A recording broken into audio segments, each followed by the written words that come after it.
El día de hoy vamos a abordar un tema que es sumamente importante por varias razones. Les platico las más notorias.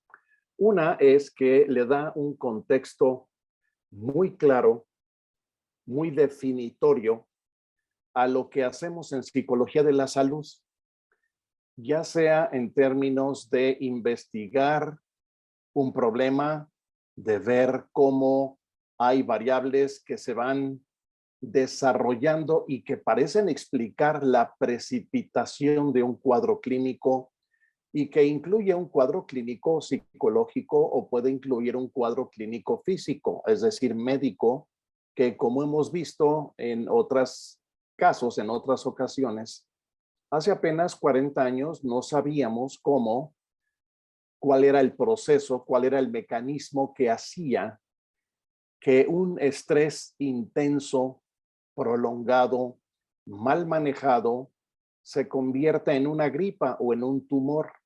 Claro, esto no quiere decir que lo cause.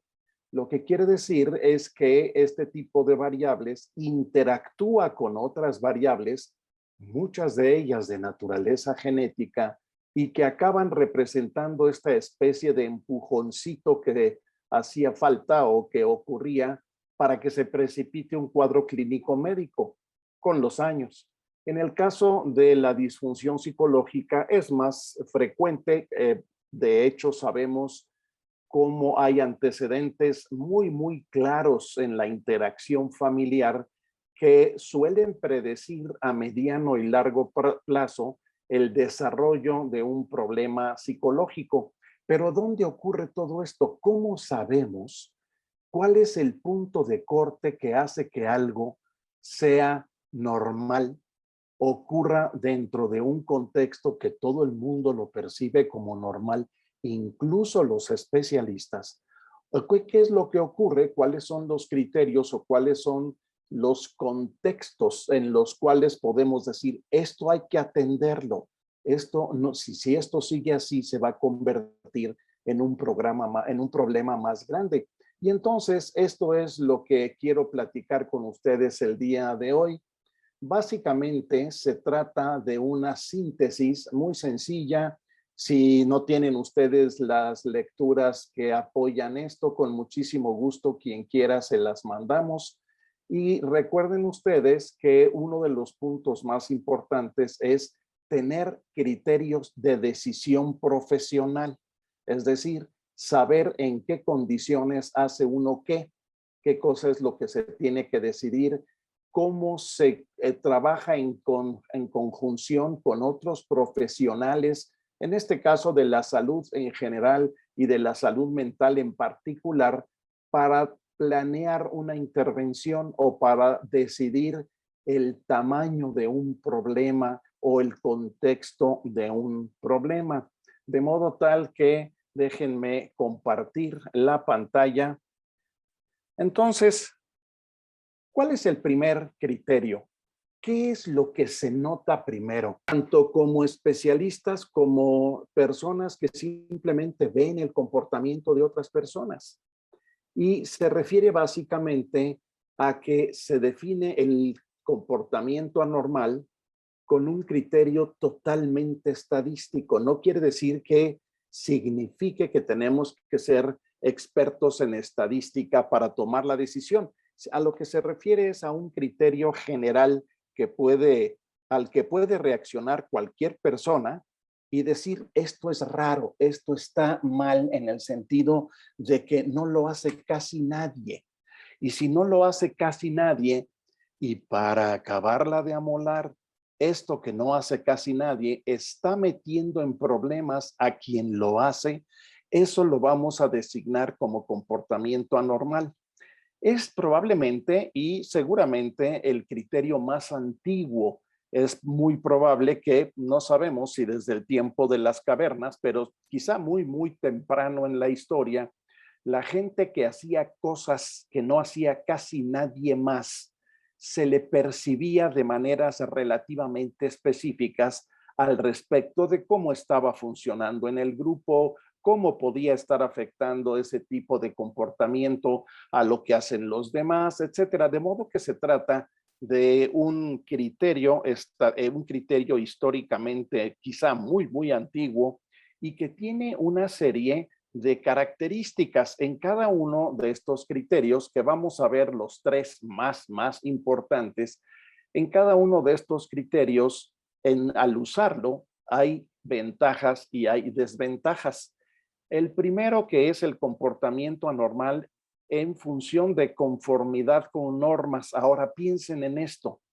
Cuando hablamos de conformidad con normas, no quiere decir que estemos conformados a normas escritas, a leyes, etcétera. No, estamos pensando en el comportamiento habitual de una mayoría en la que estamos. ¿Y qué es lo que ocurre? Lo que ocurre es que si alguien está haciendo cosas, está diciendo cosas, etcétera, que salgan mucho de lo que hace esa mayoría lo va a percibir como anormal. Pero ahora transfieran esto a la psicología de la salud y a la psicología de la salud mental en particular. Y lo que vamos a ver, si buscamos una explicación de esta percepción generalizada, lo que nos damos cuenta es que este comportamiento se designa anormal por su rareza estadística, decíamos, es decir, porque muy poca gente lo hace. Pero aquí está el otro criterio: amenaza a normas sociales. ¿En qué sentido? No simplemente de que esté haciendo algo raro, sino que es muy frecuente que el hacer algo raro que interfiera con el funcionamiento, digamos, de esa mayoría, de ese grupo, de esa comunidad, nunca falta la probabilidad de que se perciba como que está amenazando a las normas de ese grupo. Y también nos podemos ir muy antiguamente a la historia y vamos a ver que esto muy probablemente ha ocurrido así. Pero ¿qué pasa si nos ubicamos en el siglo XXI y entonces estamos ya hablando dentro de la psicología de la normalidad? Bueno, este criterio de comportamiento anormal en función de su rareza estadística tiene algunas ventajas. Sí, sí las tiene. Una primera es que tiene puntos de corte relativamente tangibles. Puntos de corte relativamente tangibles quiere decir que va a haber gente, es decir, la mayoría de quien está en el grupo donde esa persona se comporta, va a poder proponer o va a poder designar qué es lo que ya se sale de lo que la gente puede percibir como algo normal, o ya se sale a tal extremo de que ponga en riesgo algo que hace el grupo o algo que deja de hacer el grupo. Y entonces sí, una comunidad puede ponerse de acuerdo relativamente fácil al respecto de cuánto es demasiado, cuánto es muy poco, etcétera. Y hay que recordar que este criterio de anormalidad funciona tanto hacia arriba como hacia abajo, en el sentido de que podemos hablar de algo anormal cuando una persona está haciendo demasiado de algo o cuando está haciendo demasiado poco de algo, o es más, cuando lo está haciendo de una manera muy extraña, cuando lo está haciendo de una forma que prácticamente nunca se ve en el grupo. Bueno, entonces ese grupo puede designar puntos de corte más o menos tangibles. ¿Por qué tangibles? Porque se van a describir y la mayoría del grupo va a decir, sí, sí es cierto, eso está muy fuera de lo que hacemos. Otra ventaja es que tiene una aceptación intuitiva y esto lo vemos cuando, por ejemplo, entrevistamos a una familia que son familiares de un paciente que se está viendo, por ejemplo, en algunos hospitales psiquiátricos, y cuando entrevistamos a la familia, lo que nos dicen es que la propia familia, sin tener una idea de los criterios formales de normalidad en psicología, nos dice, pues es que hace estas cosas, y entonces intuitivamente se conoce al verla. Es decir, una comunidad pequeña, la familia que vive con el paciente, nota que hay algo extraño, algo poco frecuente, algo poco usual en el comportamiento de su pariente. Pero también tiene desventajas. Esta rareza estadística tiene desventajas. Ahora piensen cómo desde la psicología como disciplina que atiende la salud, estas desventajas en efecto le restan una buena cantidad de credibilidad o, si ustedes quieren, de confiabilidad a este criterio estadístico de anormalidad. Uno primero es que hay carencia de puntos o hay arbitrariedad en los criterios para seleccionar los puntos de corte. Es decir, no sabemos quién va a decidir esto ya se pasó, esto no es suficiente, esto está ocurriendo de una manera extraña.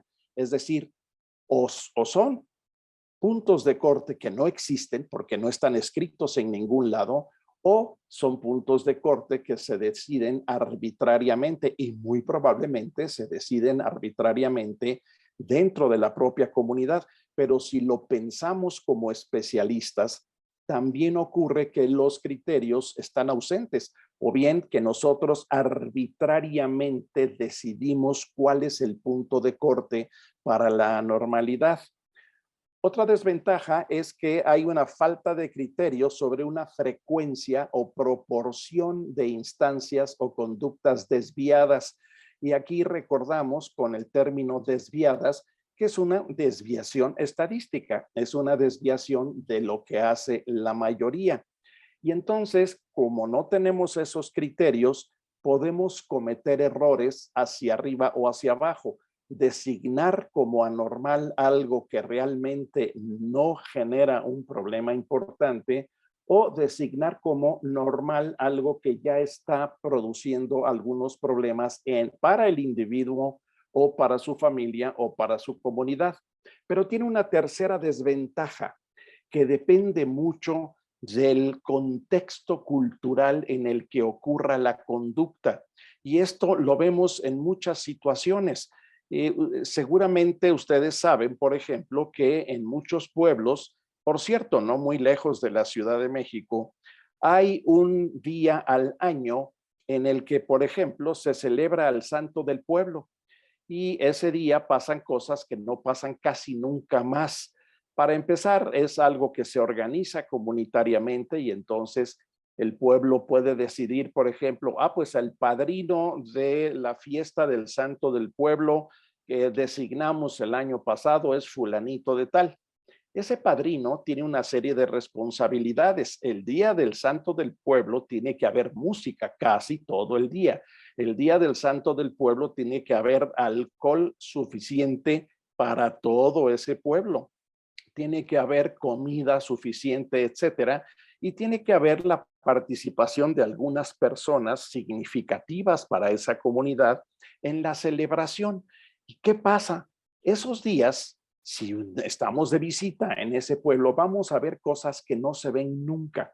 Es decir, hay una relatividad cultural, hay una aceptación cultural, hay un contexto local comunitario cultural que hace que algo que es muy extraño en condiciones normales ocurra de una manera no solamente esperada, sino aceptable y perfectamente específica y esperable en una comunidad cuando hay un punto cultural que define la estructura o la frecuencia del comportamiento. Y vamos a ver incluso violencia, vamos a ver conductas que duran muchísimas horas, como estar bailando en el cerca del kiosco del pueblo prácticamente todo el día, etcétera, etcétera. Entonces, esa es un problema que, como vamos a ver después, los criterios para designar un comportamiento o un funcionamiento humano, específicamente un funcionamiento psicológico como anormal, depende mucho de su relatividad cultural. Y esto, por ejemplo, va a otros ámbitos, incluso ámbitos que se sancionan de manera jurídica. Hay, por ejemplo, algunas sociedades islámicas que practican esta clitoridectomía en las chicas cuando cumplen 13 años de edad. Es decir, hay una cirugía, que por cierto es una cirugía que se hace en casa, según entiendo normalmente las abuelas lo hacen, en las que se corta una parte, se oblitera una parte del clítoris de las chicas, y esto naturalmente trae una gran cantidad de consecuencias diferentes que están sancionadas culturalmente. Hay que recordar que hay criterios muy específicos de comportamiento de hombres y mujeres en algunas culturas. Esta es una de ellas, porque lo que se espera que las mujeres estén equipadas únicamente para procrear, y esto naturalmente ocurre con una relatividad cultural que solo ocurre en esas comunidades. Sabemos, por ejemplo, que en algunos sitios, como en Francia, hubo médicos de origen islámico que naturalmente acabaron en la cárcel porque en la ley general del país está prohibida esta práctica quirúrgica. Y entonces vemos cómo también hay una relatividad cultural en la comunidad pequeña, cerrada, pero que no se mantiene en una comunidad abierta, en una sociedad que tiene otro tipo de normas, otro tipo de leyes que sí están escritas, que sí están aprobadas normalmente por un cuerpo colegiado, que es un parlamento, un congreso, etcétera, y que afecta cómo acabamos percibiendo la normalidad o la anormalidad con este criterio. Hay otro criterio distinto de anormalidad, y es la anormalidad definida en términos de sufrimiento subjetivo. Es decir, ocurre en función de la percepción del individuo que busca ayuda. Cuando alguien, por ejemplo, nos llega al consultorio por esta causa, nos dice, pues la estoy pasando muy mal, por eso lo busco, para que me ayude con este problema. Es decir, se trata de personas que están sufriendo, y no solamente están sufriendo, sino que están percibiendo su sufrimiento como insostenible, como insoportable, tanto que requieren movilizar recursos para buscar ayuda. Y entonces se fijan que es un criterio totalmente diferente al anterior. Ya no tiene que ver nada con una rareza estadística, ya tiene que ver con una sensación personal, individual, íntima, de que estoy sufriendo y entonces necesito ayuda. ¿Qué es lo que pasa? ¿De dónde surge esta sensación? Bueno, surge a partir de sentimientos y de sensaciones relativas de bienestar, es decir, estoy perdiendo mi bienestar. Lo que nos dice el paciente, lo que nos dice el usuario es, no estoy funcionando bien, o bien estoy pasándola muy mal, tengo reacciones emocionales, no nos lo va a decir así, pero lo que nosotros colegimos dentro de las primeras entrevistas clínicas es, tengo reacciones emocionales que me hacen sufrir mucho, que me meten en problemas, o estoy muy enojado, o estoy muy triste, o estoy muy angustiado, etcétera, y eso está haciendo no solamente que yo sufra, sino que me está metiendo en problemas. Y entonces, ¿qué tenemos? Lo que tenemos es que este criterio supone una desadaptación aún en ausencia de conducta manifiesta.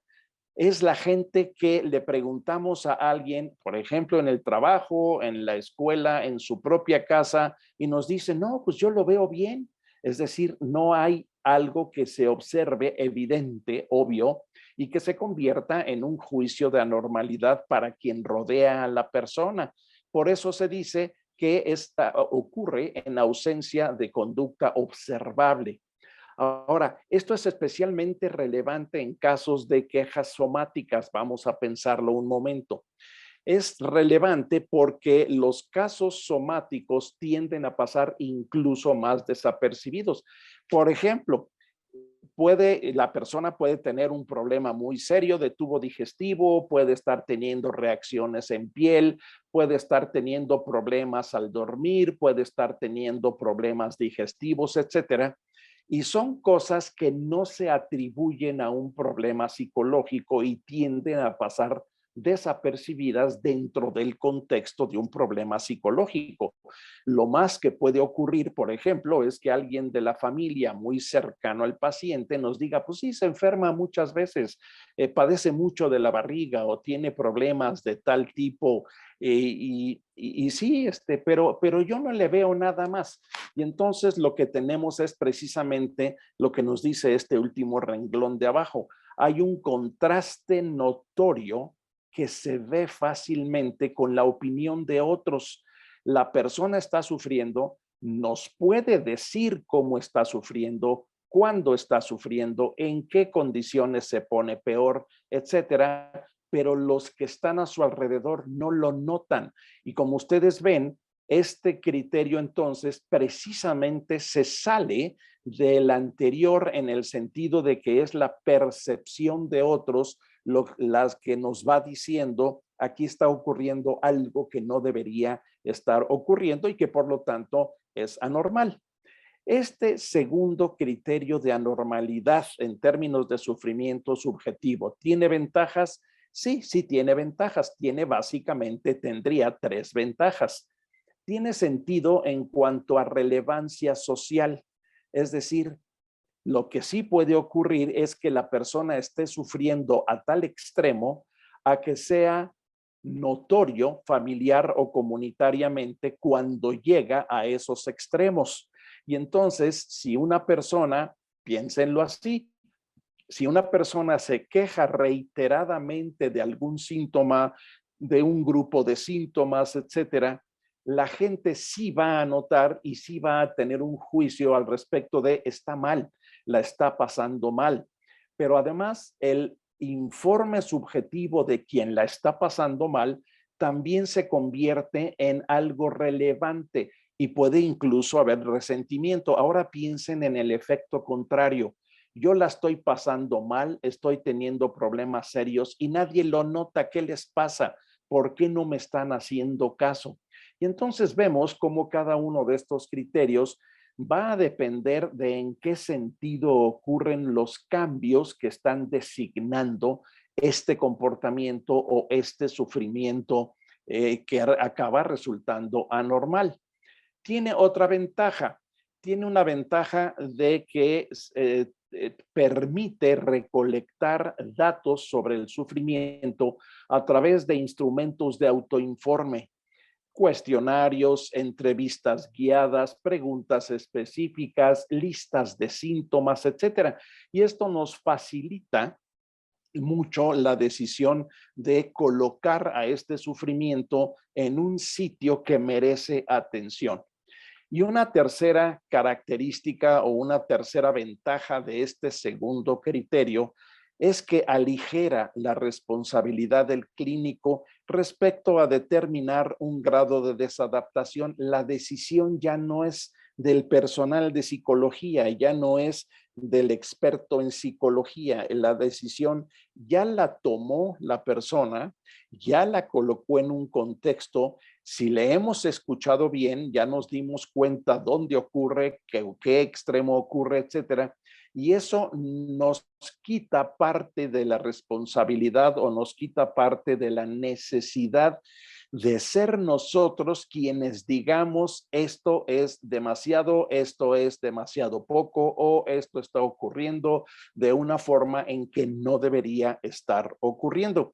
Y vayan ustedes notando cómo cada vez que vemos estos criterios, muchas veces acaba colándose parte del criterio anterior.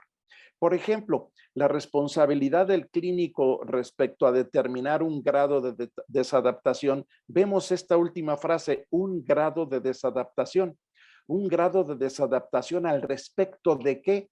Pues ya ahorita puede ser al respecto de 2 cosas, del informe de la persona que se está quejando o un grado de desadaptación al respecto de su funcionamiento en un grupo o en una comunidad. Y entonces estos criterios acaban sobrelapándose, como vamos a ver más adelante, y lo importante es cómo aterriza en nuestra práctica profesional a la hora de tomar estas decisiones. Este segundo criterio sí tiene también desventajas, tiene tres principales, más otras que les vamos encontrando en la práctica clínica. Una primera es que el juicio depende de criterios o valores propios de la persona. Todos hemos escuchado que pues, este es muy aguantador y no se queja nunca, y este otro es un chillón que se queja de casi cualquier cosa. ¿Qué está pasando ahí? Hay una relatividad de la forma en que la persona tolera el síntoma, tolera el sufrimiento o no lo tolera. Y entonces lo que vemos en el consultorio es una queja que no sabemos cómo funciona al respecto del contexto individual de esa persona, de ese consultante. ¿Por qué? Porque puede tener criterios o valores, puede incluso tener sesgos de creencias que van a modificar la probabilidad de que busque ayuda. Hace poquito terminamos un estudio en alumnos de la Facultad de Medicina de la UNAM y lo que vimos fue datos recolectados con aproximadamente 1,500 alumnos, cuáles eran los criterios que hacían bajo estas condiciones de la pandemia que buscaran o que aceptaran ayuda o no la aceptaran. Y entonces lo que vimos es que en efecto hay una serie de criterios individuales, valores personales propios del individuo que hacen que esas quejas se sientan más intensas, se busque ayuda, incluso si se ofrece ayuda, esa ayuda se acepte o no, una probabilidad de aceptar la ayuda. ¿Qué pasa como segunda desventaja? Bueno, pues que este criterio resulta totalmente irrelevante ante la ausencia de bases para designar la desadaptación, es decir, ¿en qué dimensiones vamos a ubicar esa desadaptación? ¿Cuánto de ese comportamiento se puede considerar como desadaptado? Desadaptado al respecto de otros criterios externos de la comunidad o de la familia, y entonces ya no podemos utilizar la normalidad definida en términos de sufrimiento subjetivo porque no hay bases para designar la desadaptación. Una persona puede funcionar de manera aparente muy adaptativamente, pero está sufriendo mucho. Y entonces esta distancia conceptual entre la forma de tomar decisiones va a significar una diferencia. Y aquí está la pregunta que coloca estos dos desventajas en un contexto. ¿Cuánto sufrimiento, por cuánto tiempo ameritan la designación de anormalidad o ameritan la intervención clínica? Y entonces, como vamos viendo, cada vez que vemos este panorama general de la anormalidad psicológica, tenemos o notamos que tenemos que ir agregando criterios de todos estos puntos de corte o de todas estas dimensiones psicológicas que incluyen lo emocional, incluyen lo cognitivo, incluyen lo conductual e incluyen lo psicosomático para ir armando este cuadro que necesitamos armar cuando empezamos a atender a una persona. Y tenemos un tercer criterio. Es un criterio que ocurre que la anormalidad la podemos definir en términos de discapacidad o de disfunción y ya estamos pensando en cómo esto se traslapa con otros criterios, pero que tiene características propias para este tipo de definición de anormalidad. ¿Qué significa el que esté definido en términos de discapacidad? Pues que empiecen a pasar ciertas cosas. Por ejemplo, en función de que empiece a tener problemas la persona de los siguientes tipos, problemas sociales, empieza a tener problemas de relaciones interpersonales, o se hacen conflictivas, o se hacen dependientes, o se hacen imposibles de establecer, o se hacen de manera tal que lleva a conflictos adicionales a los que normalmente está expuesta una familia, etcétera. Es decir, la parte social de percepción de un grupo grande se modifica, pero también la interpersonal de persona a persona. tiene problemas específicos con los hijos, tiene problemas específicos con la pareja o problemas específicos con compañeros de trabajo, con compañeros en la escuela, etcétera. Empieza a tener problemas en su funcionamiento laboral, por ejemplo. Es decir, empieza a haber problemas ocupacionales, tiene más accidentes que los demás en el trabajo, tiene problemas para sostener un funcionamiento laboral que se espera de cualquiera de quienes están trabajando en ese sitio y otros cualquiera que sean notorios para un auditorio relevante. Ahora, pongan atención a esta letra D. Otros notorios para un auditorio relevante. Y vamos a ver quién decide cuál es el auditorio relevante. Y vamos a ver cómo tiene que haber una combinación de estos criterios, de estas fuentes de designación para poder nombrar a un problema de comportamiento o un problema psicológico como anormal. ¿Tiene ventajas este tercer criterio? Sí, sí tiene algunas ventajas.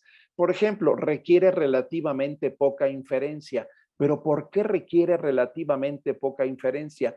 Porque estamos escuchando que ya se están generando problemas de los que vimos en el cuadro anterior. Es decir, ya hay problemas interpersonales, ya hay problemas de percepción social, ya hay problemas de funcionamiento académico, escolar, en el trabajo, etcétera.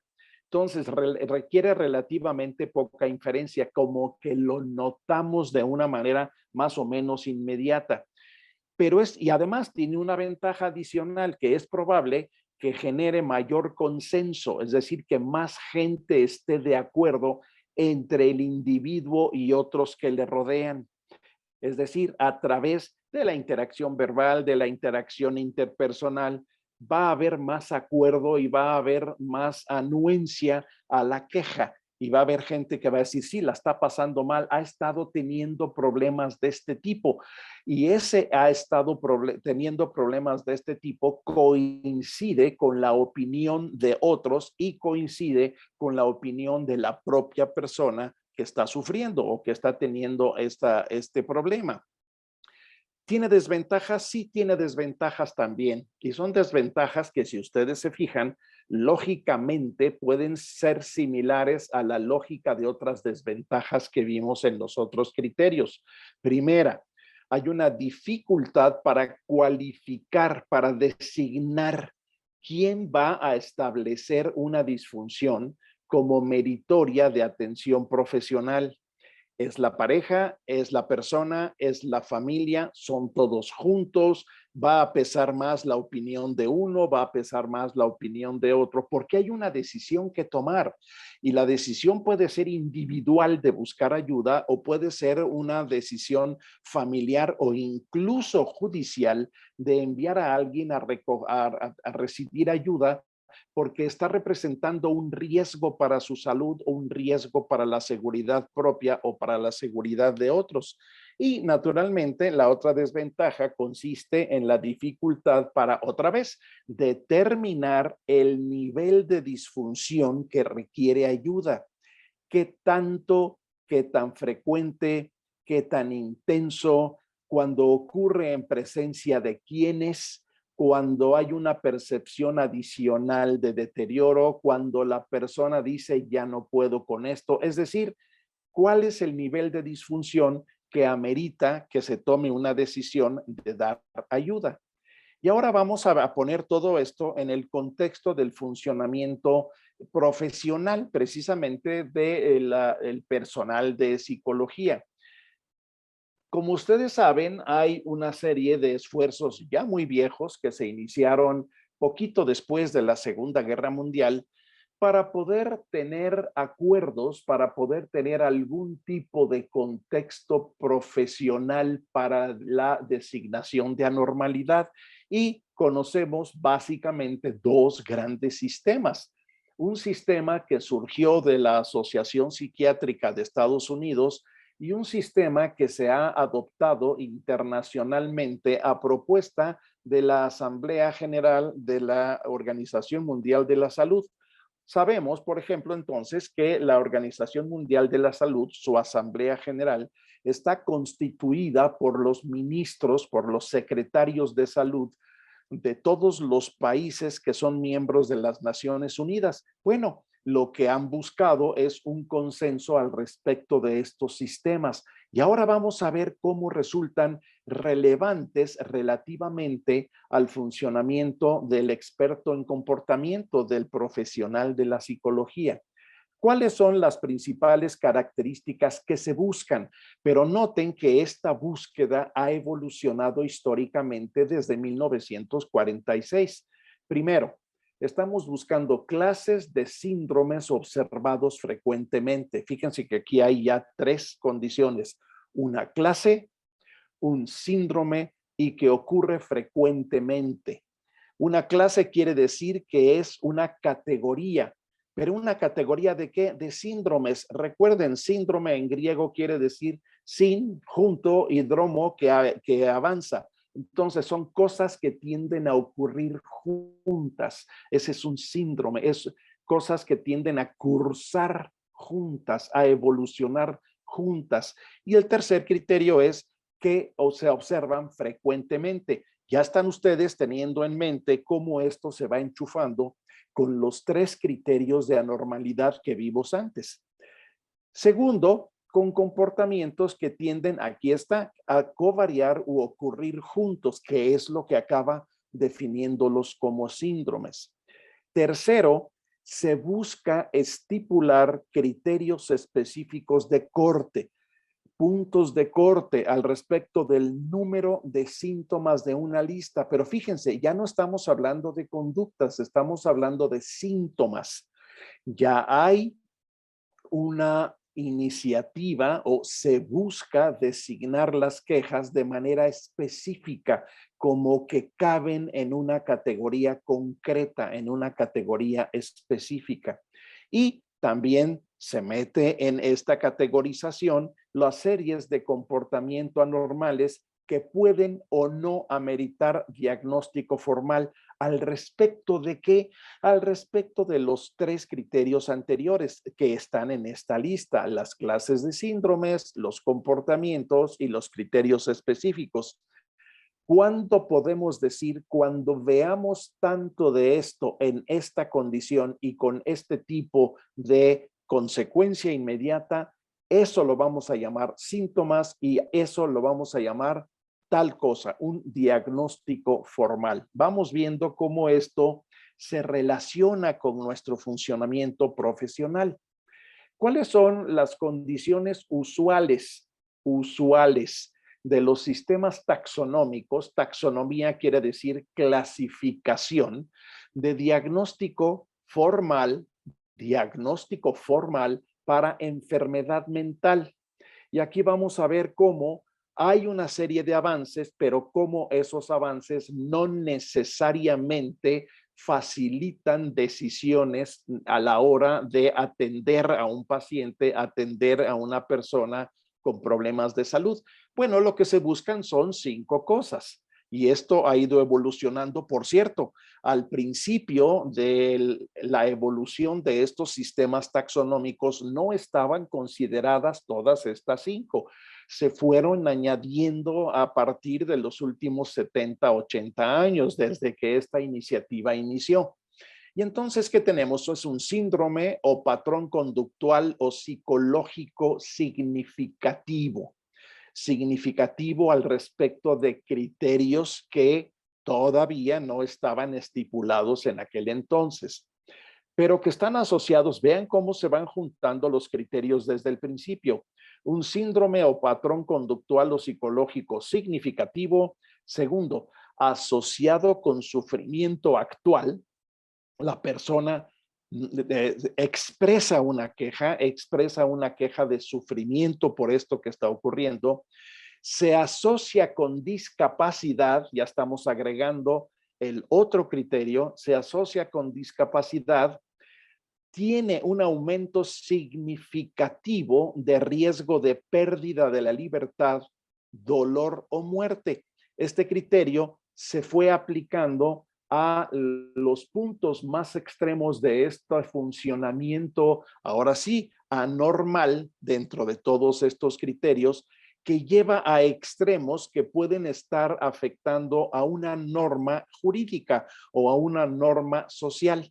Es decir, un aumento significativo de riesgo de pérdida de la libertad, de sufrir dolor o de morirse. Y finalmente, el criterio de que no esté sancionado culturalmente, que no esté permitido culturalmente, que es este otro criterio que habíamos visto y que acaba conformando un sistema de designación de situaciones que representan un problema psicológico. ¿Cuáles son las ventajas del diagnóstico formal?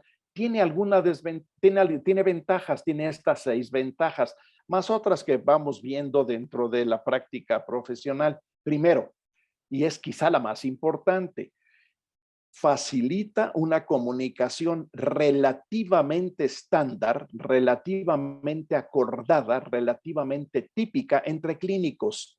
¿A través de qué? A través de abreviaturas verbales, etiquetas, rótulos que le ponemos a algo que ocurre y que nos ponemos de acuerdo de que ese rótulo va a tener tal y cual significado. Noten, se trata de una convención, es decir, se pone de acuerdo o una profesión o un grupo de expertos o un grupo de personas que da servicio, etcétera, sobre qué se va a entender a través de estas abreviaturas verbales. Y ahora en su cabeza, vayan pensando en cómo esto contrasta con aquello que veíamos al respecto de cómo estas abreviaturas verbales no necesariamente representan operacionalización del comportamiento, que es algo que todavía, aún el día de hoy, sigue haciendo falta en los sistemas de diagnóstico formal. Claro, facilita la comparabilidad. Si yo estoy haciendo un estudio epidemiológico sobre cuáles son las quejas más frecuentes, el tipo de problemas que más requiere atención, el sitio social o étnico o jurídico o geográfico de personas que tienden a quejarse más de algo, bueno, pues sí, va a facilitar la comparabilidad. Uno tercero es que son básicamente descriptivos. Ahora, permítanme llamar su atención a este tercer punto. Son básicamente descriptivos hoy, es decir, recientemente se ha visto que no conviene enchufar la descripción de una queja psicológica a una teoría particular de desarrollo de la psicopatología. ¿Por qué? Porque el comprar, por así decirlo, el tomar un contexto teórico de desarrollo de la psicopatología en términos concretos de una teoría, y ya estamos todos pensando, por ejemplo, en una teoría psicodinámica, en una teoría del aprendizaje social, en una teoría de la interacción humana en sociedad, etcétera, vamos a tener diferentes sesgos a la hora de describir este tipo de problemas. Y entonces, lo que se ha visto en los dos sistemas que decíamos hace rato es que se han ido convirtiendo poco a poco en básicamente descriptivos. Esto no fue así siempre. Hasta por ahí del DSM-3, por ejemplo, y de las primeras versiones del ICD de las Naciones Unidas, no eran descriptivas. Había muchas veces esta tentación de proponer que se derivaban de alguna explicación teórica que naturalmente no todos los expertos en salud mental compartían. Una cuarta ventaja es que facilita la investigación empírica. Claro, si hay una convención muy clara, si hay un acuerdo muy bien establecido al respecto de qué etiquetas, qué rótulos, qué formas diagnósticas ocurren bajo qué condiciones, pues vamos a poder comparar estudios. Pues en tal sociedad hay más de esto, hay más de aquello. Y de hecho se han hecho comparaciones internacionales, por ejemplo, en el uso de sustancias, en adicciones, en las cuales se ha visto que todo pareciera mostrar que esos puntos de corte para adicciones bien definidas parece ser más frecuente en unas sociedades que en otras y que esto ha ido cambiando naturalmente en las últimas décadas. Este penúltimo vincula factores etiológicos, es decir, de su causa aparente, de eso que designamos como parece que salió de ahí o parece que ocurrió por esta razón, se van asociando a esos síndromes y entonces decimos, todo parece indicar que estos síndromes surgen de estas causas. Esta es una tentación muy difícil de evitar, pero es una de las tentaciones donde precisamente estos sistemas clasificatorios tienen un punto débil al respecto de que todavía no ha avanzado lo suficiente la investigación que nos permite predecir o que nos permite ubicar como causas o como grupos de causas los síndromes específicos. Sí ha habido avance. Sí ha habido avance, por ejemplo, en la gran mayoría de los trastornos de ansiedad, sí hay ya una buena cantidad de investigación, tanto epidemiológica como investigación clínica, al respecto de dónde parecen surgir estos síndromes, pero todavía nos falta mucho por investigar. ¿Y cuál es la última? Bueno, que sugiere posibles modos de tratamiento. Ahora, fíjense cómo esta última sugiere posibles modos de tratamiento, se deriva de la inmediata anterior, vincula factores etiológicos con síndromes. Si yo localizo un grupo de variables cuya existencia, cuya permanencia, cuyos valores en el contexto de quien está buscando ayuda parece señalar convergentemente varias veces por varios investigadores en el mismo sentido, entonces sí podremos tomar o podremos aproximarnos a una decisión sobre cómo vamos a tratar a esta persona. El problema es que tiene desventajas también, y estas son las tres más importantes, las tres, digamos, más graves. Primero, hay una confusión entre clasificar y explicar. ¿Qué quiere decir esto? Que se usan mutuamente la una como explicación de la otra. Por eso dice con circularidad, es decir, se convierte en algo tautológico en el sentido de que decimos, pues si está comportándose de esta manera es porque le dio esquizofrénica o tiene esquizofrenia, perdón, o le dio esquizofrenia. Entonces, la ubicación de los síntomas busca convertirse, o algunos expertos buscan convertirlos en explicación de los síntomas, la clasificación. La segunda es que el comportamiento anormal, y este es uno de los más importantes para los profesionales de la psicología, no es cualitativamente, es decir, en cuanto a categorías, distinto al normal, sino que contiene valores diferentes. Quizá el ejemplo más claro de esto lo estamos viendo, digamos, en la última década o las últimas 2 décadas, en la mayoría de los países de Europa del Norte, en Occidente, Canadá, Estados Unidos, y ahora cada vez más frecuente también en América Latina, de la concepción social de la diversidad, la diversidad sexual, la diversidad en géneros. Hace apenas 30, 40 años se decía, pues en el mundo hay 2 géneros, hombres y mujeres, y esta dualidad muy rápidamente fue recibiendo desaprobación de todas las comunidades que salían o que no aceptaban estar dentro de esa etiqueta. Y otra vez recuerden, estos sistemas clasificatorios lo que nos dan son etiquetas, son rótulos, son diagnósticos que hemos aceptado, pero que hemos aceptado convencionalmente como de anormalidad. Y entonces, ¿qué es lo que pasa? al contener valores diferentes, ya no se trata de categorías diferentes y que en estas categorías tiene mucho que decir quién está en la categoría, porque además se convierte en un grupo socialmente aceptado. Y la tercera, ¿cuál es la tercera desventaja? Que hay una confiabilidad que depende del conocimiento de los usuarios, no necesariamente por profesión. Hay profesiones que usan este diagnóstico formal mucho más que profesionales que no lo usan. Y entonces esta convención no es necesariamente general y esto depende mucho de la profesión.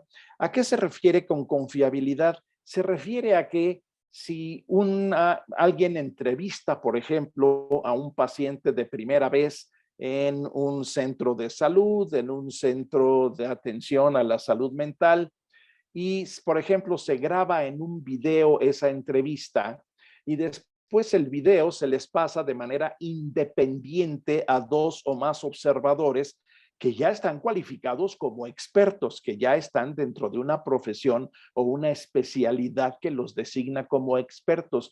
Uno de los problemas que se tiene es que no va a haber consistencia, no van a coincidir las etiquetas de expertos que han visto, por ejemplo, ese video de una manera independiente. Unos van a decir que se trata de una etiqueta, otros van a decir que se trata de otra etiqueta. Y eso se llama ausencia de confiabilidad. En psicología lo llamamos ausencia de confiabilidad. ¿Por qué? Porque no pareciera que no observaron lo mismo o pareciera que no usaron los mismos criterios para llegar al mismo diagnóstico. Y esto ha tenido una evolución muy grande al principio del uso de estos sistemas. Esta confiabilidad, este coeficiente de confiabilidad andaba muy bajo, andaba por ahí de 3/10, es decir, solo en 3 de 10 ocasiones que se veía al mismo paciente, dos expertos llegaban a la misma conclusión sobre la etiqueta, sobre el rótulo, sobre la denominación formal del síntoma o del síndrome que estaba teniendo. Y esto ha ido evolucionando muy lentamente a lo largo de las décadas, de modo que hoy tenemos un poco más de confiabilidad del uso de estos sistemas. Pero tiene otras desventajas. Tiene una validez comprometida por la calidad del trabajo de clasificación. ¿Con qué profundidad se hizo? ¿Qué tanta atención se le dio a los detalles de una lista relativamente larga de quejas del individuo? ¿Qué cosa es lo que lleva a designar una etiqueta en vez de otra? Pero en función de con qué detalle, con qué profundidad se vieron esas quejas. Y otro problema es que tiene poca validez concurrente. Validez, recuerden, validez, que estamos midiendo o designamos o designando lo que estamos midiendo, como realmente lo estamos midiendo o como lo estamos designando. Estamos midiendo lo que decimos que estamos midiendo o no. Y esto incluye estas etiquetas o no. Y la razón por la que esta validez es más bien baja es porque hay poca articulación a lo largo de décadas de investigación con 5 fuentes importantes. Estas fuentes son, primero, las descripciones clínicas, pero recuerden, las descripciones clínicas van a estar en función de diferentes contextos. Segundo, estudios de laboratorio.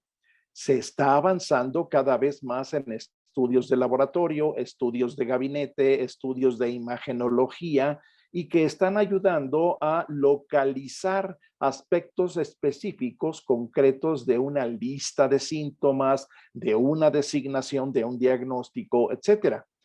Otro tercero es la delimitación de otros trastornos. ¿Por qué? Porque habría que explicar las comorbilidades. Y una cosa es designar una comorbilidad diciendo estoy viendo síntomas de este rótulo, de este diagnóstico, de esta etiqueta, pero también estoy viendo síntomas de esta otra. Y entonces esa delimitación es un problema lógico y metodológico, porque si a partir de ella vamos a tomar una decisión profesional, a partir de ella va a ser importante que delimitemos no solamente lo que está ocurriendo, sino la probable explicación de cuál fue su origen o bien cuáles son las variables relevantes que le van a permitir al experto en psicología clínica intervenir para modificar los valores de esas variables y generar un decremento en el sufrimiento de la persona o en la disfunción de la persona. Hay muy pocos seguimientos. Los seguimientos de pacientes que recibieron un diagnóstico, un tratamiento, ahora se están haciendo, pero durante muchas décadas no se hicieron. Y entonces no había forma de seguirle la pista al efecto clínico y no había forma de seguirle la pista a la evolución de un cuadro cuando no se intervenía. Esto se iba viendo socialmente, pero eran pocos los estudios que lo permitían. Y una última desventaja importante es muy pocos estudios incluyen a la familia. ¿Por qué es importante esto? Hay que pensarlo. Prácticamente todas las teorías, todos los enfoques, todas las formas de concebir la disfunción en varias profesiones que atienden la salud mental requieren requieren explorar, requieren documentar el peso relativo de la interacción familiar en el origen y el mantenimiento de esa queja psicológica. Yo soy uno de los convencidos que piensa que la forma en que uno documenta, la forma en que un experto en psicología clínica documenta el haber visto que una mejoría se sostiene, es decir, que la persona regresa a su casa, regresa a su trabajo y sigue bien, es decir, se mantiene el efecto positivo de la intervención clínica. Lo que tenemos es, necesitamos estudios que incluyan a la familia. ¿Por qué? Y lo que les decía, yo creo que cuando una intervención clínica se hace y se envía a la persona de regreso a su casa, quien sostiene la mejoría es muy probablemente la familia. Es muy probable que sea la familia la que en efecto mantiene los efectos de la intervención clínica y por eso el clínico requiere asegurarse de que en el tratamiento de la persona se incluye a la familia o a la pareja. De hecho, se les tiene que intervenir a través de un entrenamiento, de una buena psicoeducación y decirles, mire a su pariente o a su papá o a su paciente, le está pasando esto, probablemente le está pasando por esto, y lo que ustedes pueden hacer para que se sostenga la mejoría que se ha logrado son estas cosas y estas y estas, es decir, hay que reconstruir el contexto interactivo cotidiano del paciente y esto no nos lo permite el simplemente haber dado un diagnóstico.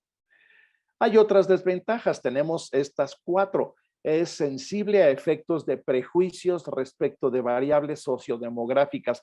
Para esto hay varios estudios.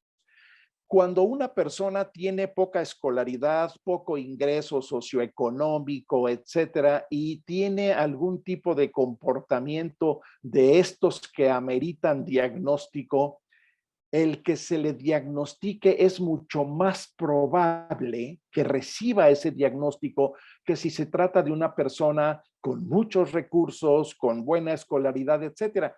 Incluso hemos visto en algunos medios como si la persona es muy exitosa, etcétera, no se dice está mal, lo que se dice, ay, don fulano es muy exótico, tiene conductas muy curiosas, pero no cae dentro de este sistema taxonómico y estas variables sociodemográficas pueden estar influyendo en la validez y en la confiabilidad de la asignación de los diagnósticos.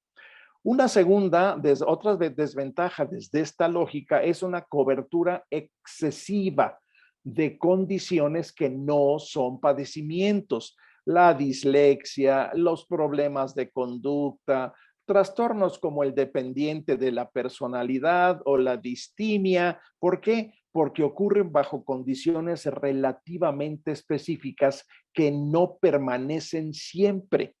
Y entonces resulta que cuando vemos algunos de las cifras en los diagnósticos a gran escala que se hacen a través de muchas encuestas de naturaleza epidemiológica, se puede ver que hay una gran cantidad de problemas de salud mental donde realmente no la hay, sino que lo que se está haciendo es que como hay una forma socialmente separada, socialmente, por así decirlo, discriminatoria de designar, tenemos un problema de datos que no necesariamente reflejan epidemiológicamente lo que está pasando. Ahora, debemos recordar que esta forma de hacer investigación ha ido mejorando y que en la última década ya tenemos muchos menos problemas de esta naturaleza.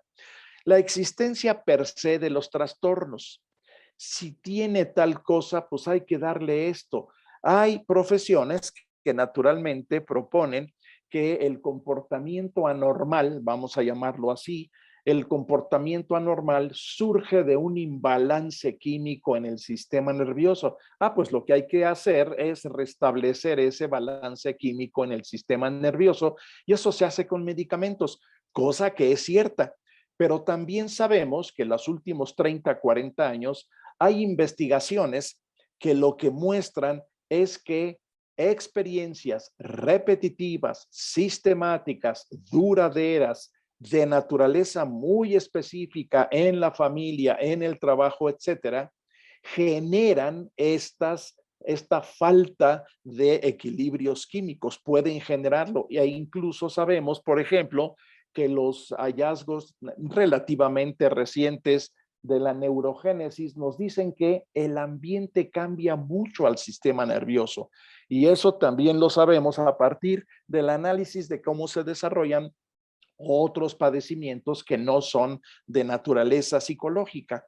Y finalmente tenemos uno que es muy social y que este es un problema, que el haber recibido un diagnóstico formal dentro de estos sistemas, estoy hablando del DSM-5, estoy hablando del ICD-11, etcétera, se puede convertir en estigma. Cuando una comunidad, cuando una familia, cuando un grupo de compañeros del trabajo se entera de que fulanito recibió un diagnóstico formal de tal cosa, lo que va a empezar a pasar, y esto se ha visto mucho y lo vemos en el consultorio, lo que empieza a pasar es que quien rodea a esta persona empieza a tratarlo como si en efecto tuviera todas las condiciones que designan a la etiqueta. Y entonces, ¿qué está pasando? También puede ocurrir que genere estas profecías que se cumplen a sí mismas. Es decir, si la persona recibe un diagnóstico, independientemente de que el diagnóstico tenga todos los bemoles que hemos visto, puede generar profecías que se autocumplen porque la gente a su alrededor empieza a tratarlos a partir de ese diagnóstico y se trata entonces de un estigma, se convierte en una etiqueta que caracteriza a una persona, pero a nivel de juicio social y que puede convertirse en un estigma. Esta es una de las referencias más importantes en la literatura de investigación clínica. Quien quiera esta lectura, con muchísimo gusto se la enviamos. Muchos de ustedes ya la tienen a partir de los cursos que hemos estado dando en la propia facultad, pero con toda confianza pídanosla en caso de que haga falta el que ustedes se familiaricen más de cerca con algunos de los antecedentes lógicos y metodológicos de los sistemas de diagnóstico formal o incluso informal dentro de la psicología clínica. Déjenme regresar acá y estoy a su disposición